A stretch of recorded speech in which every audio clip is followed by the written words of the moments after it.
We started another company. This one was even less well thought out than Kiko was actually, which was the idea was we would create our own live video reality TV show on the internet. I do think that tapped into several things that were in the zeitgeist that actually have become popular now, but unfortunately we as talent in our own show were not very entertaining and not very popular. And so we launched this live streaming show, we called it Justin TV, Right. because I was the only one in our 4 founders who was stupid enough to put the camera on his head and be like, I'll make myself the subject of this show. Right. And you literally I remember you wore a backpack. Yeah, so this was 2007. Yeah. So it was pre-iPhone, pre-good cellular internet. So we had this computer in a backpack with like multiple cell phone modem connections. And we hooked it up to a camera. So there was a camera, this computer virtualized the video as was webcam, basically sent it over to this server. And then we had this very hacky way of streaming it out to the millions of people watching. Actually not millions, hundreds, but the people who were watching at home, they were following along.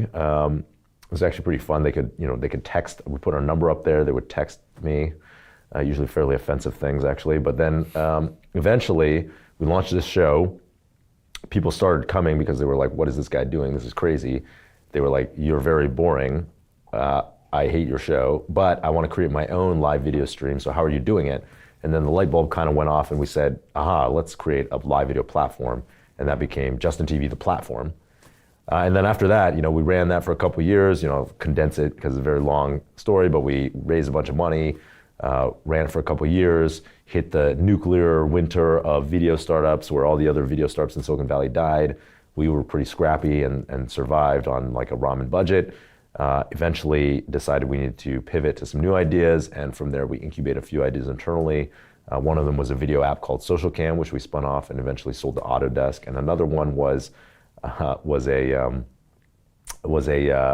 site that my co-founder really thought of, which was the idea was let's focus on the video game related video on our site, and that became Twitch, which kind of grew and grew and grew. We eventually pivoted the entire company to Twitch. My co-founder Emmett was the CEO of the company, and eventually sold it to Amazon for $970 million in 2014.